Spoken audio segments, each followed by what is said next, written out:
আছেন দয়ার নবী ঘুমিয়ে আছেন ও যে মদিনায়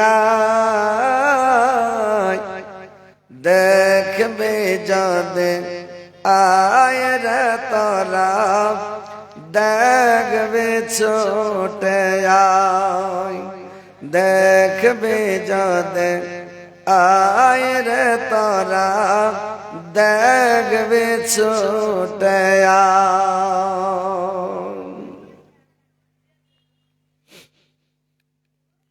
শ্রদ্ধেয় যোগ্যতম সভাপতি সাহেব, উপস্থিত উলামায়ে ইকরাম, শ্রদ্ধাবিন্দু মুসলিম সমাজ এবং পর্দার আড়ালের পর্দা নাশিন অবলা সরলা মা ও বোনেরা, সর্বপ্রথম আল্লাহ তাআলা বারেক ওয়া তাআলার তারিফ, প্রশংসা, গুণগান যে মহান আল্লাহ তাআলা বারেক ওয়া তাআলা আপনাদেরকে আমাকে সকলকে আজকে চতুর্থ রজনীতে উপস্থিত করেছেন। আমরা সবাই এসে উপস্থিত হতে পেরেছে এই বলে আল্লাহর শুকরিয়া আদায় করে সকলে বলুন আলহামদুলিল্লাহ। জোরে বলেন ভাই আলহামদুলিল্লাহ। তিনার পতপর তিনার প্রেত হাবিব মা আমিনার লাল মরুর দুলাল তাজদারে মদিনা আহমদ মুস্তাফা মোহাম্মদ মুস্তাফা, সকলে বলুন সাল্লাল্লাহু আলাইহি ওয়াসাল্লামের পড়তে হাজারো হাজার লাখো লাখো দরুদ বর্ষিত হোক। আল্লাহুম্মা সাল্লি আলাইহি আল্লাহুম্মা বারিক আলাইহি। ভাই সকল, বাপজিরা আমার, মাইকের আওয়াজ যতদূর যাচ্ছে আপনারা শুনতে পাচ্ছেন। তাড়াতাড়ি আসেন, দেরি করবেন না, দোকানে বসে থাকিয়েন না, বাড়িতে এলিম ঢিলিম করিয়েন না, চকে বসে থাকিয়েন না, সময় নষ্ট করিয়েন না, সময়টাকে এসে কাজে লাগান। এটা আল্লাহর লাখ লাখ শুকরিয়া যে আপনাদের গ্রামে জীবনী হচ্ছে। বেঁচে থাকলে আর বছর আবার পাবেন, না হলে হয়তো এটাই শেষ আপনাদের জীবনী। আমি বেঁচে থাকি তো হয়তো আবার আসবো, বেঁচে না থাকলে তো আমারও লাস্ট হয়তো আর দেখতে পাবেন না। হায়াত মতের কথা কারুর বলা যাবে না, আল্লাহ জানে কার যে কখন হায়াত শেষ, কখন কে দুনিয়া ছেড়ে চলে যাবে আল্লাহ ভালো জানে। তো ভাই সকল, বাপজিরা আমার, মা খালা নানিরা আমার, আপনারা একটু তাড়াতাড়ি আসেন, বসেন। ইনশাআল্লাহ নবীদের জীবন কাহিনী, নবীদের সিরাত শুনবেন। শোনার পরে কিছু আমল কে তাজা করতে হবে, আমল করার চেষ্টা করতে হবে, হাদিস কোরআনকে মেনে চলার চেষ্টা করতে হবে। কারণ এটা হচ্ছে ভাই স্বপ্ন জগৎ, এই পৃথিবীটা হচ্ছে নিদ্রা জগৎ। আমরা স্বপনে ঘুরছি, বেড়াচ্ছি, ফিরছি, স্বপনে আমরা দুনিয়াতে চলাফেরা করছি। স্বপন সবই স্বপন, মরে যাবেন তো মনে যে পৃথিবীটা স্বপ্ন। তো কথা হচ্ছে ভাই, এই স্বপ্ন জগৎ নিয়ে মেতে থাকিয়েন না, স্বপ্ন জগৎ নিয়ে আল্লাহকে বলে ভুলে থাকিয়েন না। আল্লাহর রাসূল যা বলেছেন তা করেন, যা নিষেধ করেছেন তা মেনে নেন, তাহলে আপনার জিন্দগিটা কামিয়াবি হবে। পরকালে আপনি সুখ পাবেন, শান্তি পাবেন, জান্নাতে যাবেন। আর যদি কোরআন হাদিসের কথা না মানেন, আল্লাহ আল্লাহর রাসূলের কথা না মানেন, তাহলে আপনার ভবিষ্যৎ অন্ধকার, আপনাকে জাহান্নামে যেতে হবে, আগুনে পুড়তে হবে, আপনার ভবিষ্যৎটা নষ্ট হয়ে যাবে ভাই। তো কথা হচ্ছে আসেন, শোনেন, ঈমানকে তাজা করেন ভাই, দেরি করবেন না, ফাটাফাট আসেন। তো যাই হোক, সময় নষ্ট না করে আপনাদের কাজ ইউসুফ আলাইহিস সালামের জীবনী শেষ করে আমাদের আখেরি নবী জানাবে মুহাম্মদুর রাসূলুল্লাহ সাল্লাল্লাহু আলাইহি সাল্লামের সিরাত, তার জীবন কাহিনী ইনশাআল্লাহ আপনাদেরকে শোনাবো। আপনারা শুনবেন, শোনার পর ইমানটাকে তাজা করবেন। তো কালকে কোথায় ছেড়েছিলাম ভাই, আপনাদের মনে আছে? হাজি ভাই,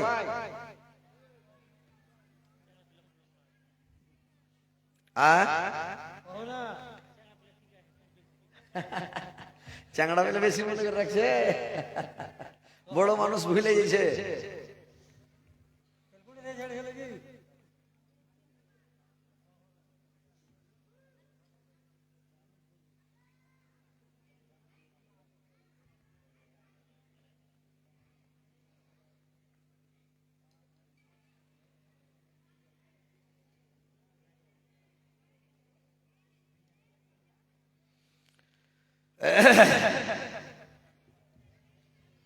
ওর বাবার চিঠি যখন পেল, তো চিঠি খান নিয়ে ঘরে গিয়ে কিছুক্ষণ কাঁদলো। কাঁদার পরে চিঠি খান পড়তে লাগলো। চিঠিখানে কি লিখেছে যে, আমি আল্লাহর নামে শুরু করছে, সমস্ত তারিফ প্রশংসা আল্লাহর। শোনেন আজিজ সাহেব, আমি হচ্ছি নবী, আমার নাম হচ্ছে ইয়াকুব আলাইহিস সালাম। আমার বাবার নাম হলো ইসহাক আলাইহিস সালাম। আমার দাদার নাম হচ্ছে ইব্রাহিম আলাইহিস সালাম। আমার বেটা বেনিয়ামিন চুরি করেনি বাদশাহ। আমার ছেলে চোর হতে পারে না। আমার ছেলে পানির কাটরা, পানির বাটি চুরি করে নাই। তো শুনেন বাদশাহ, দয়া করে আমার বেনিয়ামিনকে একটু ছেড়ে দেন, কারণ আমার ইউসুফের জন্য কেঁদে কেঁদে আমার চোখ সাদা হয়ে গেছে বাদশাহ। সেই ছেলের জন্য আমি সারাটা জীবন কেঁদে যাচ্ছি, আজ পর্যন্ত কেঁদে যাচ্ছে। আর যদি আমার বেনিয়ামিনকে না ছাড়েন বাদশাহ, তাহলে হয়তো আমার জীবন শেষ হয়ে যাবে, কাঁদতে কাঁদতে আমি শেষ হয়ে যাব। আপনি দয়া করে আমার ছেলে বেনিয়ামিনটাকে ছেড়ে দেন বাদশাহ, দে আপনি অনেক সবের ভাগীদার হয়ে যান বাদশাহ। ইতি করে দিয়েছেন। চিঠিখানাকে ইউসুফ আলাইহিস সালাম পড়লেন রে ভাই। দে ইউসুফ আলাইহিস সালাম চিঠি পড়ে আবার আরেকখানা চিঠি লিখলো। আর চিঠি লেখা আবার ওর ভাইরাকে দিয়ে দিল। আর ভাইরাকে বলে দিল, চিঠিটা নিয়ে যাও, তোমার বাবার হাতে দেবে, যাও নিয়ে চলে যাও। এবার এরা 10 ভাই চিঠি নিয়ে আবার বাড়ি চলে গেল। কিনানে যেমন যাওয়ারে ভাই, এরা যখন চিঠিখানা তার বাবার হাতে দিল, চিঠিখানাকে নিয়ে ইয়াকুব আলাইহিস সালাম শুনে দেখছে। চিঠি শুনে বলছে, আরে বেটা, এটা তো ইউসুফের সেন্ট পাওয়া যাচ্ছে চিঠিতে। ইউসুফ লিখেছে, ইউসুফের সেন্ট লেখা আছে চিঠিতে রে বাবা। তোমরা কি ইউসুফের কোন খবর পাওনি রে ধন? এরা বলছে, বাবরি কেমন কথা বলছেন?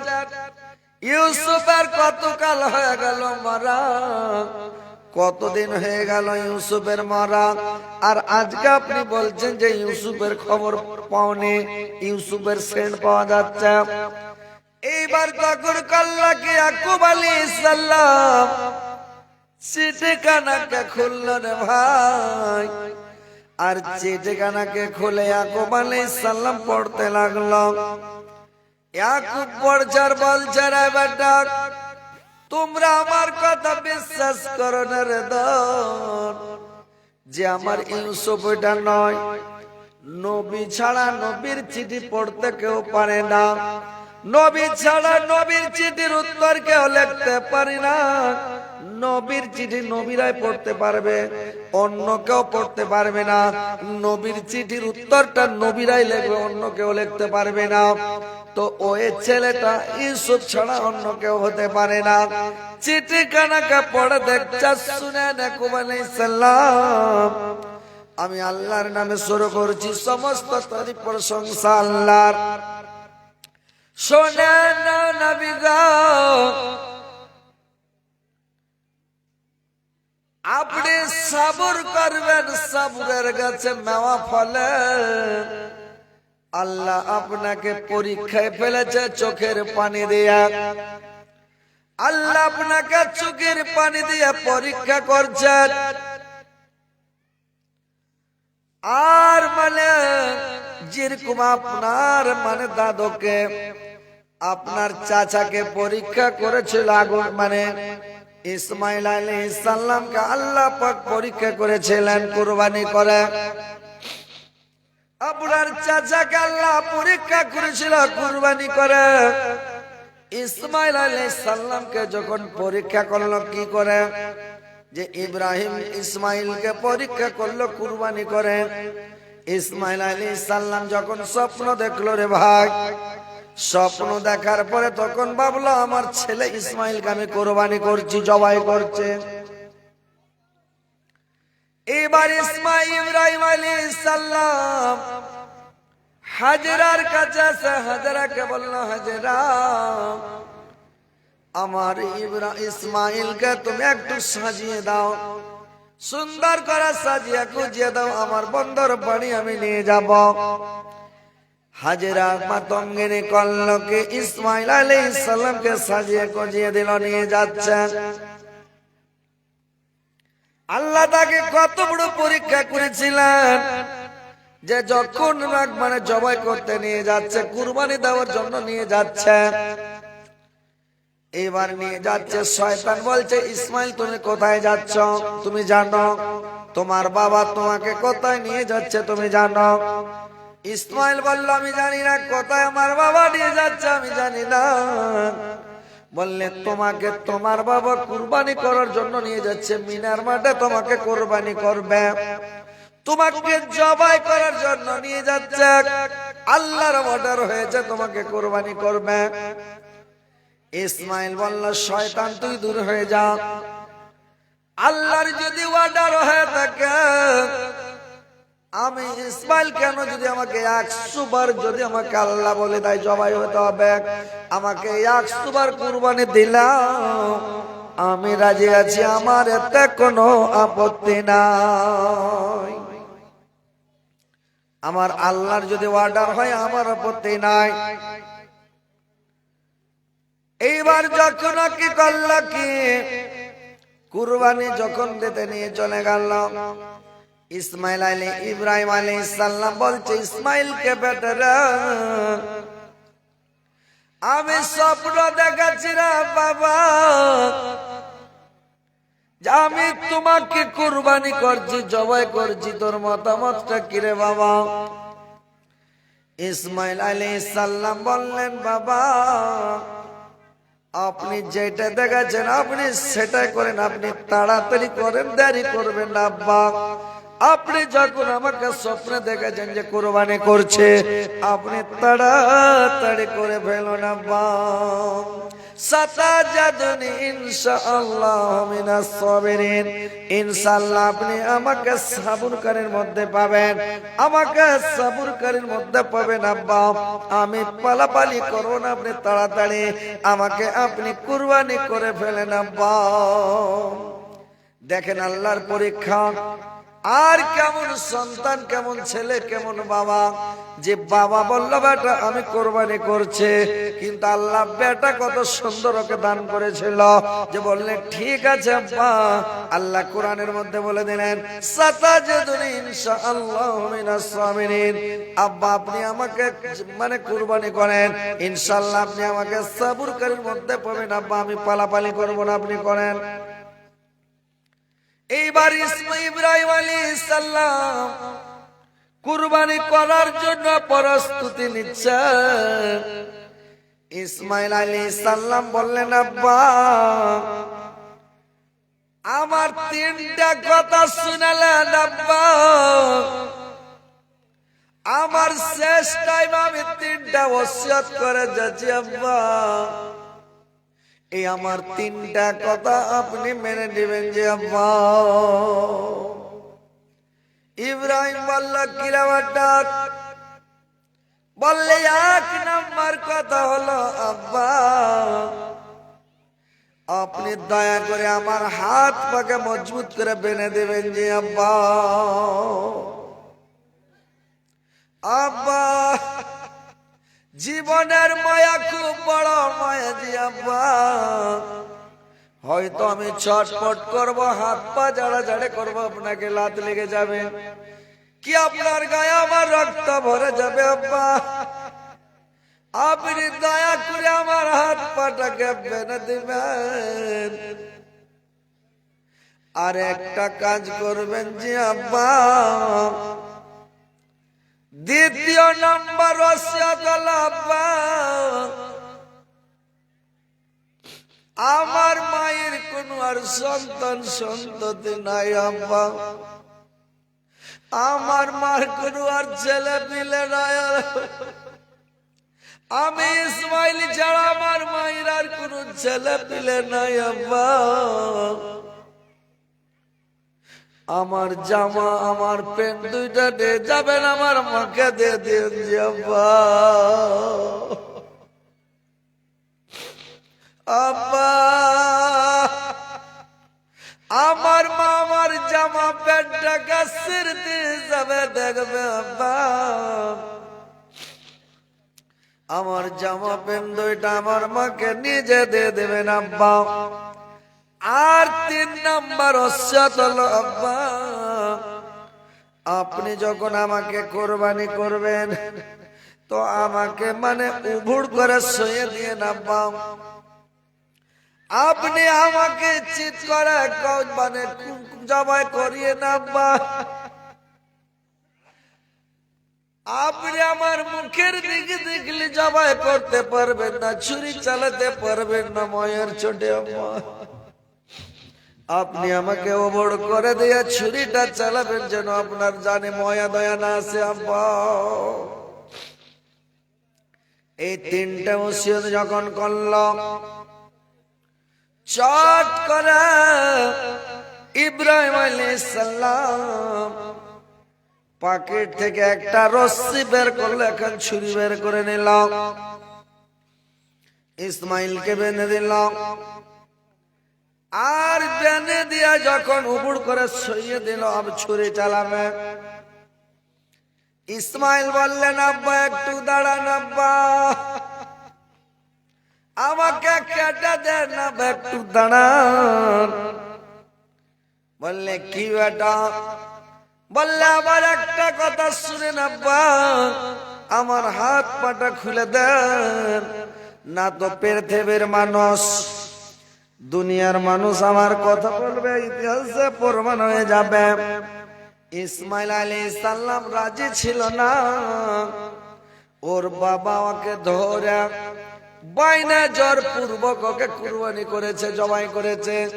আব্বা আমার এটা বদনাম হয়ে যাবে, আপনি খুলে দেন, ইনশাআল্লাহ আপনি আমাকে সবরকারের মধ্যে পাবেন আব্বা। ইব্রাহিম আলাইহিস সালাম আর কথায় কান দিল না, দিল ছুরি চালিয়ে রে ভাই, যেমন ছুরি চালিয়ে দিল কাটে না, ইসমাইল কাটে না। এবার কি করল আল্লাহর কারিশমা, ইসমাইলকে জিবরাইল আলাইহিস সালাম এসে টেনে নিলেন আর একটা দুম্বা এনে দিয়ে দিলেন। ছুরি চালিয়ে দিলেন, দুম্বা জবাই হয়ে গেল। আর ইব্রাহিম ইসমাইল দূরে দাঁড়িয়ে আছে। যেমন চোখের পট্টি খুলে ইব্রাহিম দেখছে দুম্বা জবাই হয়ে পড়ে আছে, ইসমাইল দূরে দাঁড়িয়ে আছে। দেখেন পরীক্ষাতে ইসমাইল পাস করে নিল রে ভাই, পরীক্ষাতে পাস করলো। তো দেখেন ধৈর্য ধরতে হবে, সবর করতে হবে, বরদাস্ত করতে হবে। সবর করলে, বরদাস্ত করলে সবরের গাছে মেওয়া ফলে।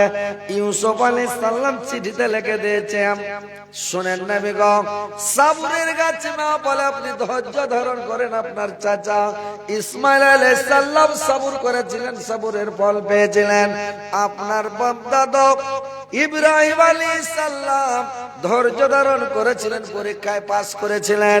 যখন ইব্রাহিমকে আগুনে ফেলা হয়, যখন চড়কে করে যখন আগুনে ফেলা হয়, ইব্রাহিমের বাবা আজার ও গিয়া করেছে কি, বলছে আমাকেও ধরতে দাও, ইব্রাহিমকে ফেলার শক্তি ক্ষমতা আমারও আছে। ই যখন যে ধরল রস্সি, এইবার ইব্রাহিম আলাইহিস সালাম আল্লাহর কাছে কাঁদতে লাগলো, আল্লাহকে ডেকে বললেন, আল্লাহ, আল্লাহ পৃথিবীতে তুমি ছাড়া আমার আর কেউ নাই। আল্লাহ, মানুষ বিপদে পড়লে দুনিয়া বাবার কাছে যায়, মার কাছে গিয়ে আশ্রয় নাই, বাপ মা বাঁচাবার চেষ্টা করে, কিন্তু আল্লাহ আমার বাপ মা যখন এই কাজ করলো, আল্লাহ তুমি ছাড়া আমার কেউ নাই, মারো তো তুমি, বাঁচাও তো তুমি। এবার দেখেন ভাইরে আমার, আল্লাহর কারিশমা, আল্লাহ পাককে বাঁচিয়ে নিলেন, আগুনে ফেললেন, আগুনে পড়লো না, ইব্রাহিমকে বাঁচিয়ে নিলেন। আল্লাহর সবর করলেন, ধৈর্য ধারণ করলেন, আল্লাহর পরীক্ষাতে পাস করলেন। এইবারে লিখে দিয়েছেন, আপনি ধৈর্য ধারণ করুন, আপনি সবর করুন, আপনিও ইনশাআল্লাহ আপনিও ফল পেয়ে যাবেন। ইয়াকুব আলাইহিস সালাম চিঠিখানাকে পড়ে বললে, আমার বেটা ইউসুফ মারা যায়নি, ইউসুফ বেঁচে আছে। এবার ইউসুফ আলাইহিস সালামের কথা বললো, আমার বেটা বেঁচে আছে। এইবার চিঠিখানা নিয়ে আবার একখানা চিঠি লেখলো, আর একটা চিঠি লেখে আবার দিয়ে পড়ালো, যাও এটা আবার মুদাসসির বাদশাহ মিশরকে দিয়ে দেবে, নিয়ে যাও। আবার চিঠিখানাকে নিয়ে চলে গেল রে ভাই। আবার যখন এরা গেল, এরা 10 ভাই বসে আছে, আর ইউসুফ আলাইহিস সালাম আর বেনিয়ামিন 2 ভাই হাত ধরে ধরে কোনে ছতের উপরে 3 তলা 4 তলার উপরে খালি হেঁটে বেড়াচ্ছে। আর এরা 10 ভাই নিচে বসে আছে আর দেখছে যারা যেমন করে হাঁটছে, যেমন করে ঘুরছে, যেমন করে বেড়াচ্ছে, মনে হচ্ছে নিজের মার পেটের ভাইয়ের মতো হয়ে বেড়াচ্ছে। আমরা যদি মিশরের মধ্যে কোনো বিপদে পড়ে যাই, আমরা বেনিয়ামিনকে বলবো, বেনিয়ামিন বাদশাকে বলবে, আমরা বিপদ থেকে উদ্ধার পেয়ে যাব, বিপদ থেকে বেঁচে যাব। এবারে এরা এইগুলো গল্প করছে, 10 ভাই মিলে বসে আছে। ইউসুফ আলাইহিস সালাম আর বেনিয়ামিন নেমে এলো, নেমে এদের সামনে এসে বলল, ইউসুফ আলাইহিস সালাম বলল, তোমরা আমাকে কি চিনতে পারছো? ইউসুফ আলাইহিস সালাম বলছে 10 ভাইকে যে তোমরা আমাকে কি চিনতে পারছো? এরা তো কেটা ইউসুফ নাকি? তুমি তো ইউসুফ, মানে মুখের মেকআপ উঠিয়ে দিয়েছে, মুখ উদাম করে দিয়েছে, দেখে আর চিনে নেন যেটা ইউসুফ।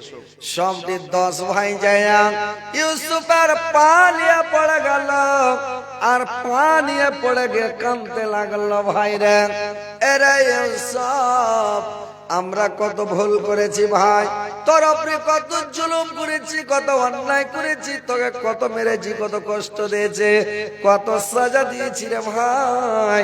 তোর যদি মন হয় তো তুই আমাদেরকে ক্ষমা করে দে রে ভাই। আর যদি তোর মনে না হয় যে ক্ষমা করব না, এখানটা লাঠি লিয়ে আসছে, পাছা গেলা করে মেয়েদের হারকে 10 ভাইয়ের তো যা লাঠি লিয়ে পাছা করে মেয়েদের কিচ্ছু করবো না কর্মা। ইউসুফ আলাইহিস সালাম বড় ভাইয়ের উপরে কি আর হাত তুলে আর একটা নেবে? বললেন না, আমি তোমাদেরকে ক্ষমা করে দিলাম, মাফ করে দিলাম। তোমরা আমার উপরে যা জুলুম করেছো, অন্যায় করেছো, অত্যাচার করেছো, আমাকে যা কষ্ট দিয়েছো, যাও আমি ক্ষমা করে দিলাম। এবার এদেরকে কিন্তু ক্ষমা করে দিল রে ভাই। যখন ক্ষমা করে দিল, মাফ করে দিল এদেরকে, এরা কে বলল, শুনো আমাদের ভাইয়ের মধ্যে সবচাইতে ফুর্তি কেটা আছে, খুব স্পিরিট, মানে ঘোড়া খুব তাড়াইতে পারো, আর ঘোড়া তাড়িয়ে কে যেতে পারবে বেশি ভালো। ওদের ভাইটির মধ্যে এক যেটা সাজকল ভাই, ওই সাইজো ভাইটা কিন্তু খুবই ঘোড়া তাড়াতে পারে, খুবই স্পিরিট, খুবই ফুর্তি, খুবই একদম আর স্পিরিট। বললে ওকে কি করলো, ইউসুফ আলাইহিস সালাম একটা পাঞ্জাবি গুলো দিয়ে দিল, আমার পাঞ্জাবিটা নিয়ে যাও, আমার বাবার চোখে মুখের উপরে পাঞ্জাবিটা চালিয়ে ফেলে দেবে, আমার বাবার মুখ ঢেকে যাবে, আমার বাবার চোখ ভালো হয়ে যাবে, আমার বাবা দেখতে পাবে, যাও চলে যাও। ও ঘোড়া নিয়ে আগে উড়ে গেল।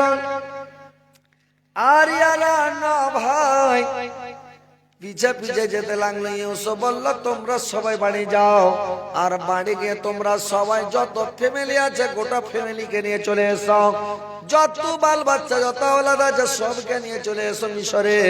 আমি এই দেশের খাদ্যমন্ত্রী, পালাস প্রধানমন্ত্রী, আমি এই দেশের বাদশা, আর কোন চিন্তা নাই, যত ঘর লাগে দোয়ার লাগে যত জায়গা লাগে আমি দিব, আমার কোনো অভাব নাই।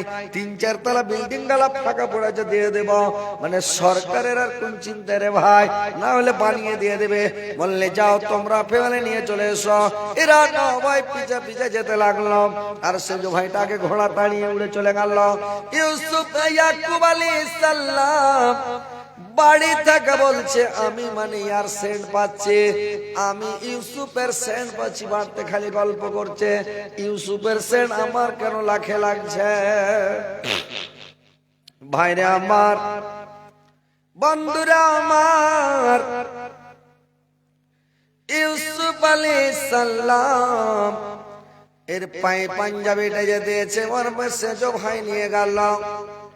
ইয়াকুব আলাইহিস সালাম বাড়িতে বসে আছে, আর ওর মুখের উপর একটা পাঞ্জাবিটা ফেলে দিল, জামার মুখের উপরে ফেলে দেওয়া। এবার পাঞ্জাবিটাকে টেনে লাখে শুনতে লাগলো। ইয়াকুব আলাইহিস সালাম শুনছার বলছে, এটা জামা, এই পাঞ্জাবিটা তোমার বেটা ইউসুফের, আমি ইউসুফের সেন্ট পাচ্ছি, ইউসুফের সেন্ট পাচ্ছে, আর চোখ ভালো হয়ে গেল, দেখতে পাচ্ছে। চোখে ঘোলা মেরে দিয়েছিল, চোখ অন্ধ হতে লেগেছিল, চোখটা ভালো হয়ে গেছে রে ভাই। এইবার তখন করলে কি, যখন শুনছে পিছে পিছে ওরা 10 ভাই চলে আসলো, এসে বললো, চলো এখানে আর থাকতে হবে না, চলো আমরা সবাই বেরিয়ে যাই। বুঝতে পারলেন, ও যে ইউসুফের সেন্ট পাচ্ছে, বুঝতে পারলেন, প্রত্যেক মানুষের কিন্তু সেন্ট আছে ভাই, আছে কিনা? আপনারা বুঝতে পারবেন না, নিজে নিজে মানুষ বুঝতে পারে না, প্রত্যেক মানুষের আলাদা সেন্ট আছে। তো সেন্ট আছে কিনা একটা প্রমাণ নিলেন, আপনার একটা উদাহরণ দিচ্ছি, মিশাল দিচ্ছি, বুঝতে পারবেন কিরকম সেন্ট প্রত্যেক মানুষের। কিন্তু কার সেন্ট কে পাইবে জানেন? সেন্ট পাইবে যাকে আপনি খুবই ভালোবাসেন, একবারে জানের জান, পুরাণের পুরাণ, একবারে কলিয়ার কলিয়া, একবারে যার উপরে খুবই ময়া, ওর সেন্ট পাবেন আপনি, বুঝতে পারছেন? আর যার উপরে ময়া নাই, ওর সেন্ট কিন্তু পাবেন না ভাই, পাইবেন? পাবেন না।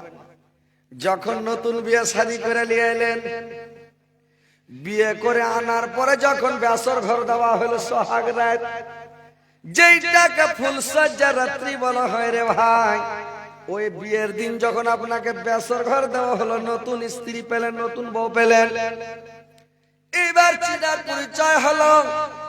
এবার মনে হচ্ছে দুনিয়ার ময়াখানি স্ত্রীর উপরে চলে গেল, দুনিয়াতে আর কারোর উপরে কোনো ময়া নাই, মনে হচ্ছে বাপ মার উপরে তখনই ময়া নাই। বিয়ের আগে বাপ মার উপরে খুবই ময়া থাকে, মার উপরে খুবই ময়া, ভাইয়ের উপরে ময়া, বোনের উপরে ময়া, সবারই উপরে ময়া। কিন্তু যখন বিয়ে করে নিয়ে চলে আসবেন, সব ময়া মনে হচ্ছে শেষ হয়ে গেল। যত ময়া আছে সমস্ত ময়া একবারে স্ত্রীটার উপরে চলে গেল রে ভাই। এরকম হয় না ভাই? এরকম হয়নি? সবারই হয়। এটা আল্লাহর হুকুম ভাই, স্ত্রীর উপরে খুবই ময়া হয় ভাই। ওরে সুবহানাল্লাহ, মনে হয়েছে কেউ যদি একটা কিছু কইহারে, এটা মনে হচ্ছে বাঘের মতন নিচে লয়, কেন আর স্ত্রীকে কিছু বলছে। আরে বাপরে, তো এত ময়া। স্ত্রীটা যখন চলে যায় বাপের বাড়ি, যখন বাপের বাড়ি চলে গেল 8 মংলা করে, 5 দিন 7 দিন 8 দিন থেকে চলে যায়, ঘরখানে যখন ঢুকবেন রে ভাই, খালি স্ত্রী স্ত্রী সেন ছুটছে, ঘরখানটা গোটায় মহকিছে, মহকে না? বিছানে যখন শুধবেন তো মনে হচ্ছে বিছান খানটা মহকিছে, খালি স্ত্রীর সেন লেগে আছে।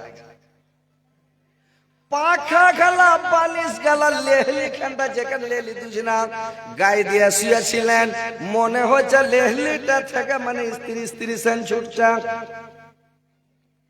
লেহলি মহকে না? সব মহকি, মানে সেন্ট মনে হয় লেগে গেছে, লেগে আছে। সব কিছুতে সেন্ট পাওয়া যায় কেন? অত্যধিক ময়ার কারণে। ইউসুফ আলাইহিস সালাম, হযরত ইউসুফ আলাইহিস সালামের উপরে ইয়াকুব আলাইহিস সালামের অত্যধিক ময়া ছিল, একবারে কঠিন ময়া। বেটাকে এত ভালোবাসতো যে বলার শেষ নাই।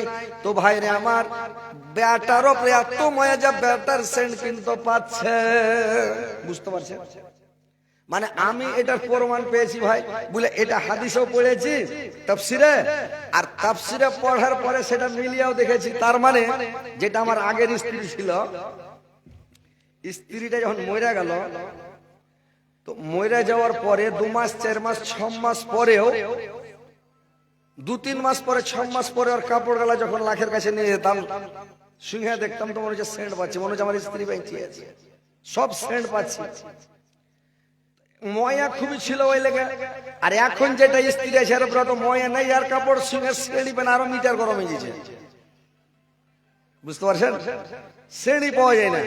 তো এরকম হচ্ছে ব্যাপারটা, যে যার উপরে ময়া বেশি ওর সেন্ট পাওয়া যাবে, ওর সেন্টটা লাখে লাগবে, বুঝতে পারছেন? ইউসুফ আলাইহিস সালাম এবার কি করলো? হযরত ইউসুফ আলাইহিস সালাম এবার মিশরে আছে, ইয়াকুব আলাইহিস সালামের কাছে 10 বেটা এসে বলল, আব্বা ইউসুফ বেঁচে আছে, চলেন আর কিনারে থাকতে হবে না, আমরা আর কেনানে থাকবো না, চলে না বা আমরা চলে যাই, আর থাকবো না। ইউসুফ বেঁচে আছে, ইউসুফ এখন প্রধানমন্ত্রী, পালাস হচ্ছে খাদ্যমন্ত্রী, ওই দেশের এখন খাদ্যমন্ত্রী। তো এরা তখন পুটলা পাটলি বাইন হ্যাঁ যেতে লাগলো, বুঝতে পারলেন? এই যেটা অবস্থায় জালসা করছিল, ওকে ডাকো তো, এটা শুনো তো। এবার এরা পুটলা পাটলি বাইন হ্যাঁ কি করলো? যেতে লাগলো। তো যেতে যে লাগলো, তো যেতে যখন লাগলো, যেতে যেতে চলে যায়। এইবার গেল ইউসুফ আলাইহিস সালাম বাবাকে আগাতে আসলো, আর বাবাকে আগাতে আসা, বাবাকে যখন আগাইতে চলে আসলো রে ভাই, তো বাবাকে আগাইতে চলে আসলো, ইউসুফ আলাইহিস সালাম আগাইতে আসলো, এরা যাচ্ছে, আর মানে করেছে কি বাদশা রাইহান এসেছে। বাদশা রাইহান বলল, ইউসুফ তুমি আগে উঠ থেকে নামিও না, তোমার বাবা গেলাম বেটা মিশরের কানন, তোমার বাবা হলেও তুমি এই দেশের প্রধানমন্ত্রী, তুমি উঠ থেকে নামবে না, তুমি উঠার উপর চড়ে থাকো, ঘোড়ার উপরে চড়ে থাকো। এইবার ঘোড়ার উপরে চড়ে থাকলো, আর এরা 10 ভাই কি করলো? এবার ঘোড়ার উপরে চড়ে থাকলো, আর ঘোড়ার উপরে চড়ে থাকলো। ইয়াকুব আলাইহিস সালাম উঠ থেকে নেমে দৌড়িয়ে যাচ্ছে ইউসুফের দিকে। ইউসুফ দৌড়িয়ে আসছে, ইউসুফ দৌড়িয়ে আসছে বাবার দিকে, ইয়াকুব দৌড়িয়ে যাচ্ছে বেটার দিকে। দু বাপ বেটা গলা ধরাধরি করলো। ইয়াকুব কাঁদছে, বেটারা ইউসুফ কাঁদছে, আব্বা। দু বাপ বেটা কাঁদতে লাগলো, গলা ধরাধরি করে কাঁদলো, অনেকক্ষণ ধরে কাঁদলো। কাঁদার পর ইয়াকুব আলাইহিস সালাম গলা ধরে অনেকক্ষণ ধরে গলা ধরাধরি করে কেঁদে হাত ধরে করে হাঁটতে লাগলো। ইয়াকুব আলাইহিস সালাম বয়স্ক মানুষ, বুড়া মানুষ, হাঁটতে পারে না। উটের উপরে চড়া নিল, হাওদাতে চড়া নিল। ইউসুফকে এবার ইউসুফের হাত ধরে যাচ্ছে। কিছু দূর যাওয়ার পরে ইয়াকুব ইউসুফের হাত ধরে ছেড়ে নিল। বলল, বাবা তুমি উটের উপরে চলে এসো, হাওদাতে চলে এসো, আমার কাছে বসো বাবা। বাবার কাছে বসে গেল। দু বাবাটা গল্প করে। বেটা যখন কাঁদে বাপ হাসে, বাপ যখন আসতে লাগে বেটা ইউসুফ কাঁদতে লাগে, ইউসুফ যখন আসতে লাগে বাবা কাঁদতে লাগে। এ করতে করতে মিশরে পৌঁছে গেল। আর মিশরে পৌঁছে যাওয়ার পরে ভাই, যখন মিশরে পৌঁছে গেল, তো মিশরে পৌঁছে যাওয়ার পরে কি করেছে রে ভাই, মিশরে যখন চলে গেল, চলে যাওয়ার পরে এবার ইউসুফ আলাইহিস সালাম সিংহাসনে বসে গেল। আর এর 11টা ভাই আর ওর বাপ আর ওর মা ইউসুফ আলাইহিস সালামকে সম্মানের একটা সাজদা করল। ইউসুফ আলাইহিস সালাম যা স্বপ্ন দেখেছিল ছোটকালে বাচপানেতে, আর ওর বাপকে বলেছিল, এই যে ক্বালা ইউসুফ লিআবিহি ইয়া আবাতি ইয়া আবাতি ইন্নী রাআইতু আহদা আশারা কাওকাবান ওয়াস-শামসা ওয়াল কামারা রাআইতুহুম লি সাজিদিন। ওই যে স্বপ্ন দেখেছিল, বলেছিল আব্বা 11টা তারা আর চাঁদ আর সূর্য আমাকে সাজদা করছে আব্বা। তো ওই স্বপ্নটা আজকে পূরণ হলো। 11 ভাই ওকে সাজদা করলো, আর ওর বাবা ওকে সাজদা করলো। এবার স্বপ্নটা দেখে করলো কে? ইউসুফ আলাইহিস সালাম। এবার ওরাকে বড় বড় রুম দিয়ে দিল, মাকাম দিয়ে দিল, বাড়ি দিয়ে দিল। এরা 10 ভাই আপনা আপনা বাড়ি নিয়ে, পরিবার নিয়ে এবার মিশরের মধ্যে ঘর সংসার করে খেতে লাগলো, সুখে শান্তিতে বসবাস করতে লাগলো রে ভাই। বাস, এবার ইউসুফের কাহিনী এখান থেকে আজকে শেষ। আবার এখন আপনাদেরকে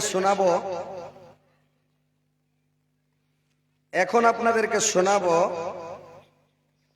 শেষ নবী মোহাম্মদ রাসূলুল্লাহ সাল্লাল্লাহু আলাইহি সাল্লামের কে দিলে ডিম। ওরে বাপরে, সুবহানাল্লাহ। 3-4 দিন চলে গেল, কোন নানি হাওয়ার 2-4টা ঘোড়ার ডিম গালাও দিলে না। মুরগির ডিম তো নাই, ঘোড়ার ডিম গালা দিলেও তো হয়। যে মুল্লি সাহেব খাইবে একটু শক্তি ও সব কিছু 2.5 ঘন্টা 3 ঘন্টা করে জীবনী করো, আর 2টা ডিম দেয় না যে সিঝা পহতে খেয়ে শক্তি হবে, তখন রাইতে বেশি করে জীবনী করবো, এটা দেয় না। তো ইনশাআল্লাহ আজ ডিম গালা বেশি করে দিবে, তাহলে তোমরা একটু করে বাড়িয়ে বেশি করে শোনাবো।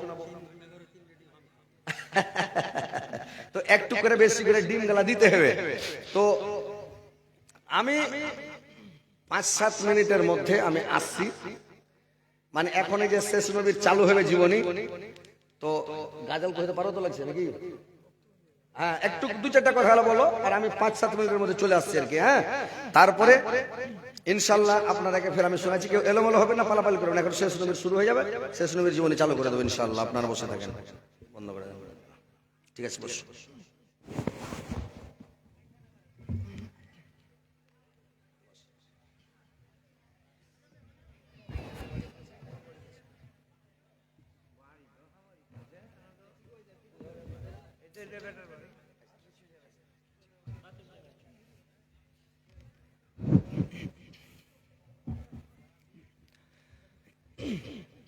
আসসালামু আলাইকুম ওয়া রাহমাতুল্লাহি ওয়া বারাকাতুহু।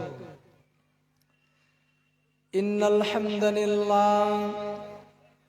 হামদুলিল্লাহি নাহমাদুহু ওয়া নাস্তাঈনুহু ওয়া নাস্তাগফিরুহু ওয়া নু'মিনু বিহি ওয়া তানাক্কালু আলাইহি ওয়া নাউযু বিল্লাহি মিন শুরুরি আনফুসিনা ومن سيئات أعمالنا من يهده الله فلا مضل له ومن يضلله فلا هادي له أشهد أن لا إله إلا الله وحده لا شريك له وأن محمدا عبده ورسوله أما بعد فأعوذ بالله من الشيطان الرجيم بسم الله الرحمن الرحيم قل هل يستوي الذين يعلمون والذين لا يعلمون وقال الله تبارك وتعالى قل هل يستوي الأعمى والبصير وعن أنس رضي الله تعالى عنه قال قال رسول الله صلى الله عليه وسلم طلب العلم فريضة على كل مسلم وعن أبي هريرة رضي الله تعالى عنه قال قال رسول الله صلى الله عليه وسلم إذا مات الإنسان قطع عنه أعماله إلا من ثلاثة إلا من صدقة جارية أو علم ينتفع به أو والد صالح يدعو له উপস্থিত সমস্ত প্রশংসা ও গুণগান ওই মহান রব্বুল আলামিনের জন্য, যিনার প্রশংসা করে শেষ করা যাবে না। তাই একটি শব্দের দ্বারাই, একটি বাক্যের দ্বারাই তিনার প্রশংসা করি। সকলে বলেন আলহামদুলিল্লাহ। তারপরে পরে ধর্মের নেতা, ধর্মের গুরু মামিনাল্লাহ মুরুদুলাল আহমদ মুস্তফা নবী মুহাম্মদুর রাসূলুল্লাহ, সকলে বলেন সাল্লাল্লাহু আলাইহি ওয়াসাল্লাম। তিনার উপর কোটি কোটি দরুদ ও সালাম বর্ষিত হোক। আল্লাহুম্মা সাল্লি আলাই, আল্লাহুম্মা বারিক আলাই। আমি আল্লাহ পাকের কোরআন থেকে ক্ষুদ্রতম দুইটি আয়াত এইমাত্রই আপনাদের সামনে পরিবেশন করলাম। আল্লাহ যেন আমাকে বলার, আপনাদেরকে শোনার তৌফিক দান করেন। সকলে বলেন আল্লাহুম্মা আমিন। আপনাদের সম্মুখে আমি যে বিষয়টি নিয়ে দণ্ডায়মানিত হয়েছি, সেই বিষয়টির নাম হচ্ছে শিক্ষার গুরুত্ব। শিক্ষার কতটা গুরুত্ব, শিক্ষার কতটা মর্যাদা। আজ আমরা শিক্ষা অর্জন করি না, আজকে আমরা দ্বীনের শিক্ষা অর্জন করি না, আজকে আমরা কোরআন হাদিসের শিক্ষা অর্জন করি না। আল্লাহ রাব্বুল আলামিনের রাসূল বলছেন শিক্ষা অর্জন করা হচ্ছে ফরজ। আল্লাহ রাসূল বলছেন আন আনাস রাদিয়াল্লাহু তাআলা আনহু থেকে হাদিসটি বর্ণিত, তিনি বলেন রাসূল সাল্লাল্লাহু আলাইহি ওয়াসাল্লাম বলেছেন তলাবুল ইলমি ফারিজাতুন আলা কুল্লি মুসলিম, নিশ্চয়ই প্রত্যেক মুসলমানের শিক্ষা অর্জন করা ফরজ। এই হাদিস থেকে আল্লাহ রাসূল স্পষ্টভাবে এটাই বুঝিয়ে দিয়েছেন। আল্লাহ রাসূল বলছেন তলাবুল ইলমি ফারিজাতুন আলা কুল্লি মুসলিম, প্রত্যেক মুসলমান, প্রত্যেক নর ও নারীর, প্রত্যেক মহিলা এবং পুরুষের শিক্ষা অর্জন করা ফরজ। শিক্ষা অর্জন করতেই হবে, দ্বীনের শিক্ষা, হাদিসের শিক্ষা, কোরআনের শিক্ষা অর্জন করতেই হবে, অপরিহার্য। প্রত্যেক মুসলমানকে শিক্ষা অর্জন করতে হবে। শিক্ষা হচ্ছে দুই রকমের। এক রকমের শিক্ষা হচ্ছে দুনিয়াবী শিক্ষা, আর এক রকম হচ্ছে আখিরাতের শিক্ষা। যে ব্যক্তি দুনিয়ার শিক্ষা অর্জন করবে সে দুনিয়ার প্রতিফল পাবে, যে ব্যক্তি আখিরাতের শিক্ষা অর্জন করবে সে জান্নাত লাভ করতে পারবে, সে জান্নাতে যাবে। দুনিয়া শিক্ষা মানে হচ্ছে আপনার ছেলে এখন ইংলিশ মিডিয়ামে পড়ে, আপনার ছেলে এখন বড় বড় মিশনে পড়ে, আপনার ছেলে ইংলিশ মিডিয়ামে পড়ে এই দুনিয়ার শিক্ষা অর্জন করতে পারবে। আপনার ছেলে বড় বড় মিশনে পড়ে এই দুনিয়ার শিক্ষা অর্জন করতে পারবে। কিন্তু যে ব্যক্তি আখিরাতের শিক্ষা অর্জন করবে, যে ব্যক্তি আখিরাতের শিক্ষা অর্জন করবে সে জান্নাতে লাভ করতে পারবে, সে জান্নাতে যাবে। আল্লাহ রাসূল বলছেন তলাবুল ইলমি ফারিজাতুন আলা কুল্লি মুসলিম, প্রত্যেক মুসলমানের শিক্ষা অর্জন করা ফরজ। প্রত্যেক নর ও নারীর, প্রত্যেক মহিলা এবং পুরুষের, প্রত্যেক ছেলে এবং মেয়ের শিক্ষা অর্জন করা ফরজ। যে ব্যক্তি আখিরাতের শিক্ষা অর্জন করবে সে জান্নাতে যাবে, যে ব্যক্তি আখিরাতের শিক্ষা অর্জন করবে সে জান্নাতে লাভ করতে পারবে। শিক্ষা হচ্ছে দুই রকমের। শিক্ষার কতটা গুরুত্ব, শিক্ষার কতটা মর্যাদা আল্লাহ রাব্বুল আলামিন কোরআনের মধ্যে বলছেন কুল হাল ইয়াস্তাবিল্লাযীনা ইয়ালামুনা ওয়াল্লাযীনা লা ইয়ালামুন। আল্লাহ রাব্বুল আলামিন বলছেন কুল, হে নবী তুমি বলে দাও, হাল ইয়াস্তাবিল্লাযীনা ইয়ালামুনা ওয়াল্লাযীনা লা ইয়ালামুন, একজন শিক্ষিত এবং একজন অশিক্ষিত কোনদিন সমান হতে পারে না। আল্লাহ রাব্বুল আলামিন এর মধ্যে এটাই বুঝাতে চেয়েছেন। আল্লাহ রাব্বুল আলামিন বলছেন, কুল হাল ইয়াস্তাবিল্লাযীনা ইয়ালামুনা ওয়াল্লাযীনা লা ইয়ালামুন, কুল নবী হে নবী তুমি বলে দাও, তুমি তোমার উম্মতদেরকে বলে দাও, তুমি তোমার বান্দাদেরকে বলে দাও, হাল ইয়াস্তাবিল্লাযীনা ইয়ালামুনা ওয়াল্লাযীনা লা ইয়ালামুন, একজন শিক্ষিত মানুষ যার ভেতরে কোরআনের শিক্ষা থাকবে, যার ভেতরে হাদিসের শিক্ষা থাকবে এবং যার ভেতরে কোরআনের শিক্ষা থাকবে না, যার ভেতরে হাদিসের শিক্ষা থাকবে না, যে ব্যক্তি শিক্ষা অর্জন করবে, যে ব্যক্তি শিক্ষা অর্জন করবে না, তারা কখনো সমান হতে পারে না, তারা কখনো একই হতে পারে না, তারা কখনোই সমান হতে পারে না। কেননা আপনাকে আমি বোঝাই, আল্লাহ রাব্বুল আলামিন বলছেন, যে ব্যক্তি শিক্ষা অর্জন করবে এবং যে ব্যক্তি শিক্ষা অর্জন করবে না, সে কখনো সমান হতে পারে না। আমি আপনাকে উদাহরণ দিয়ে বুঝাই। আসসালামু আলাইকুম।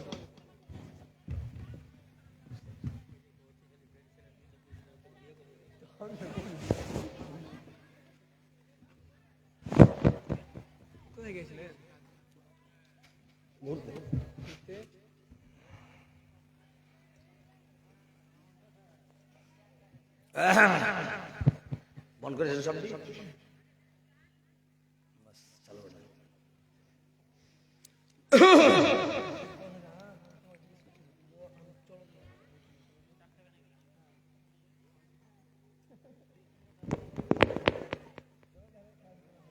তো এখন শেষ নবী মুহাম্মদ রাসূলুল্লাহ সাল্লাল্লাহু আলাইহি সাল্লামের জীবনী আপনাদেরকে শোনাচ্ছি। 3 রাত্রি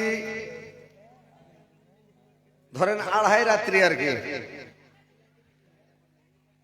2.5 না 3.5, 3.5 রাত্রি হলো ইউসুফ আলাইহিস সালামের। এখন আপ শুনবেন শেষ নবী মুহাম্মদ রাসূলুল্লাহ সাল্লাল্লাহু আলাইহি সাল্লামের। ইনশাআল্লাহ আপনাদেরকে শোনাচ্ছি। ওদের যদি একটু উপর থেকে কিছু বংশের পরিচয়, বংশের কথা একটু শুনতে হবে, শুনুন। না শুনলে মানে বুঝতে পারবেন না, মানে একটু শোনা দরকার আছে। কিন্তু শোনা দরকার আছে যে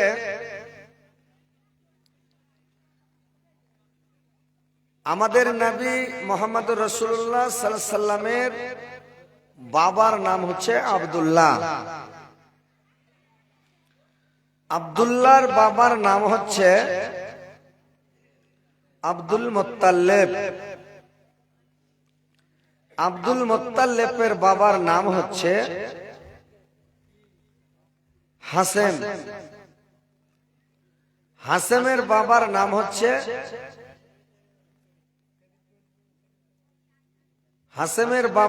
হচ্ছে গলিব। আব্দে মানাফ, হাসেমের বাবার নাম আব্দে মানাফ। আব্দে মানাফের বাবার নাম হচ্ছে গলিব। গলিবের বাবার নাম হচ্ছে লুয়াই। লুয়াইয়ের বাবার নাম হচ্ছে ফিহার। মানে এইভাবে বলতে বলতে একবারে আদম তাক থেকে যাবে, কার বাপকে কার বাপকে কার বাপকে। তো যাই কতগুলো নাম বলা যাবে না, সময় নাই। তো আপনাদেরকে শোনাচ্ছি আব্দে মানাফ থেকে, শুনবেন, তাহলে জিনিসটা বুঝতে পারবেন যে কেমন কি। তো আব্দে মানাফ থেকে শুনেন, তাহলে একটু বুঝতে পারবেন। আর যদি কহেন যে না আব্দে মানাফ থেকে শোনা যাবে না, তাহলে এই যে মারা গেল, আল্লাহর নবীর বাপ মারা গেল, ওর বংশের পরম্পরা যে আসছে, ওদের কাবা হাতে এলো, জমজম কূপ হাতে এলো, কবজাতে এলো, ওদের একটা মান মর্যাদা সম্মান পেল, কুরাইশ বংশের একটা মান ইজ্জত সম্মান বাড়লো। এগুলো না শুনলে বুঝতে পারবেন না জিনিসটা। তাহলে শুনলে ইনশাল্লাহ আপনি বুঝতে পারবেন যে কতদূর কি। তো আব্দে মানাফের 4টা বেটা ছিল। তো 4টা বেটা, বড় বেটার নাম হাসেম, মেঝো ছেলের নাম হচ্ছে শামস, সাইজগোল বেটার নাম হলো নওফেল, ছোট বেটার নাম হলো মুত্তালিব। 4টা বেটা। তো 4টা বেটা। আব্দে মানাফ একদিন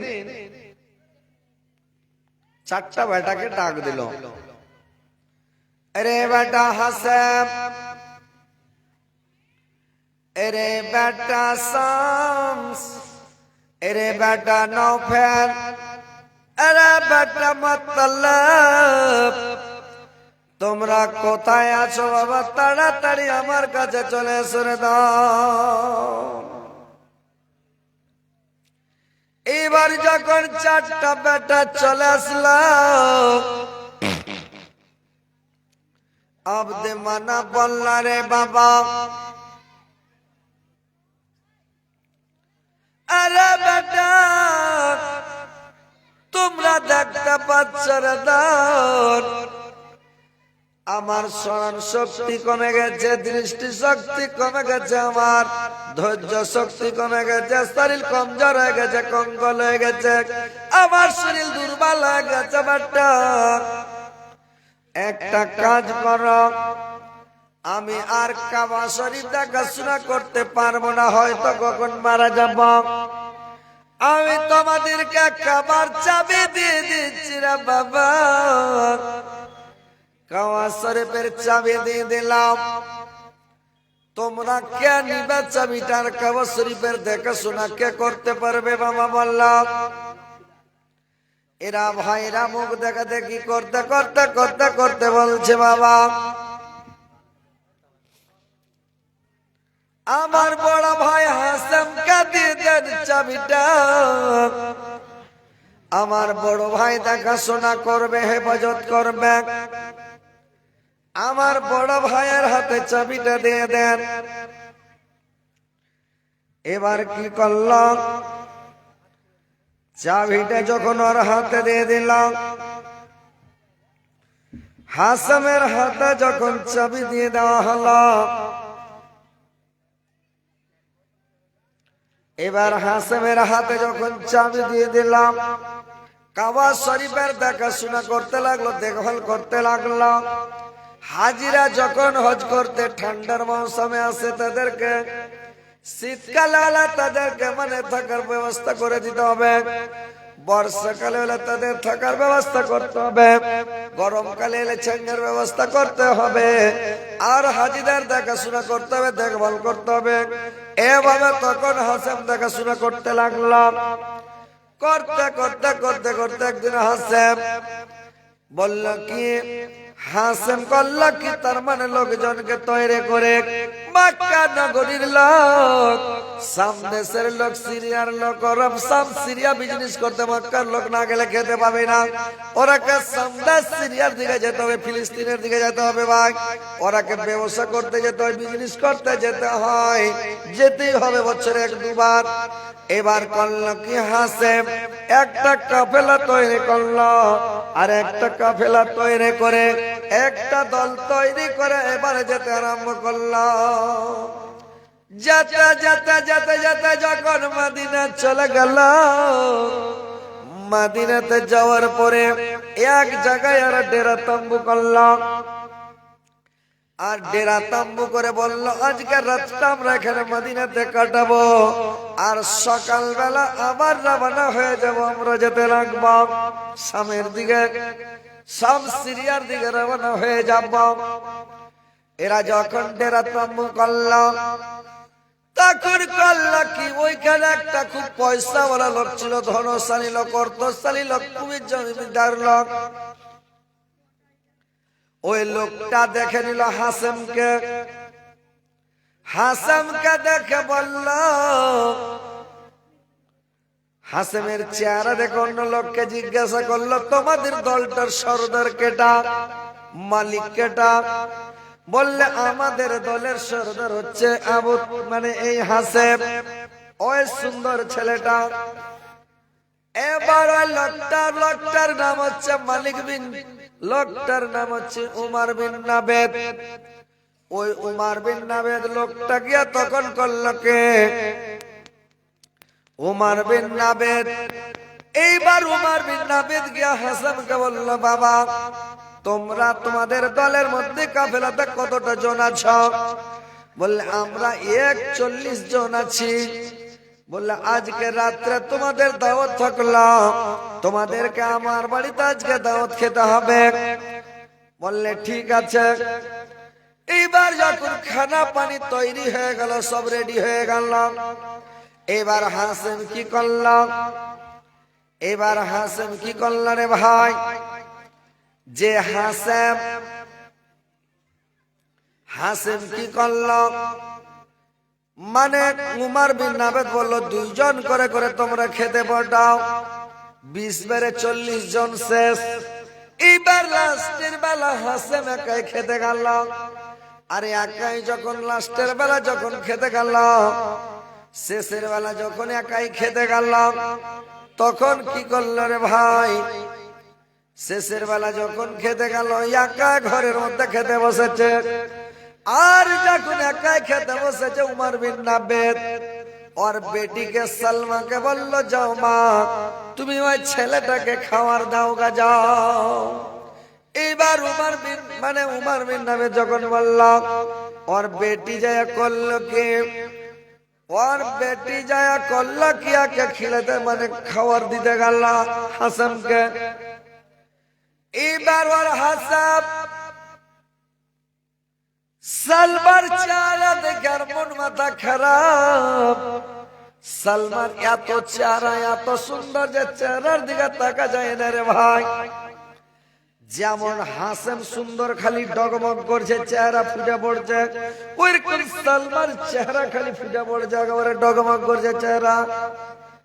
এবার তখন মানে হাসেম খানা খাবে কি বলছে, শোনো তোমার নাম কি? বললে আমার নাম সালমান। বললে তোমার বাবার নাম কি? বললে আমার বাবার নাম উমর বিন নাবেদ। বললে তোমার। এইবার ভাত কিন্তু হাসেম খাই না। ভাত যখন খাচ্ছে না, তখন তাকে বলছে, সালমা খানা খান, আপনি খানা কেন খাচ্ছেন না?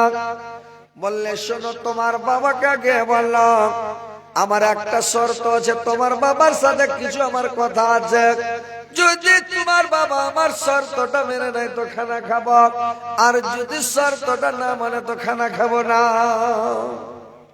সালমা ছুটল ওর বাপের কাছে, ওর বাবাকে গিয়ে বলল, বাপ, ছেলেটাকে আমি খেতে দিলাম, কিন্তু ছেলে করতে হবে, দিয়ে দেব, কিন্তু আমার একটা শর্ত আছে, যদি তুমি মেনে নাও তাহলে তোমার সঙ্গে আমার মেয়ের বিয়ে দেব, আর যদি আমার শর্তটা তুমি না মানো তাহলে আমিও কিন্তু বিয়ে দেব না বাবা। বললে কি শর্ত বলেন?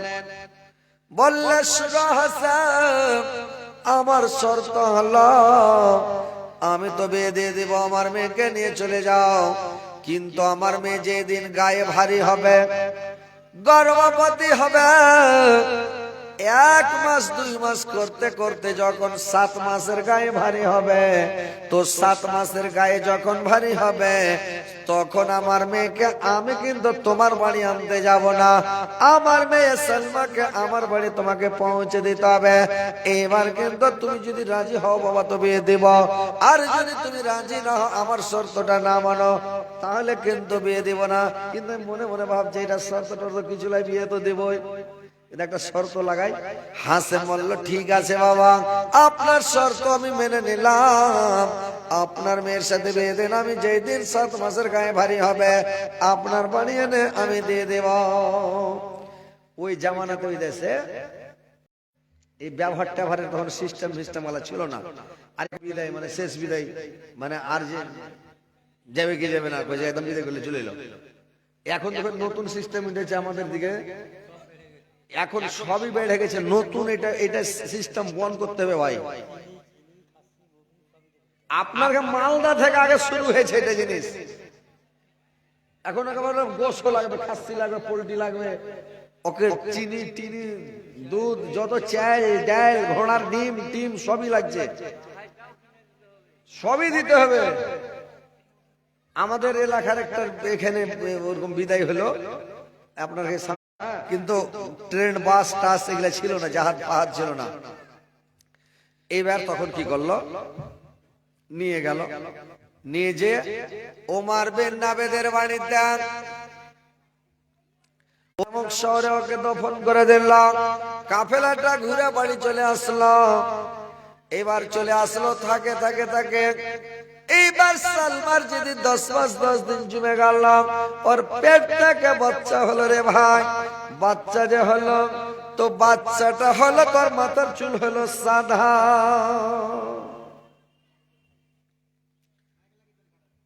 ওর চুল হলো সাদা।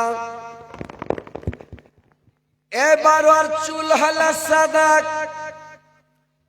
আর সাদা চুল দেখে ছেলেটার নাম রেখে দিলে মানে সাইবা। সাইবা নাম রেখে দিলে, মানুষকে দেখে তো আর একটা ছেলে পেলে নাম রাখে না। ছেলেটা যদি খুব তাগড়া হয়, ওর নাম রাখবে গব্বর সিং। ছেলেটা যদি কমজোর হয়, দুর্বল হয়, ওর নাম রেখে দিবে, মেয়ে লোক দেখতে এসে কবে তুমি পাতলা, আর নাম রেখে দেবে পাতানো। খুবই ঝড়ের সময়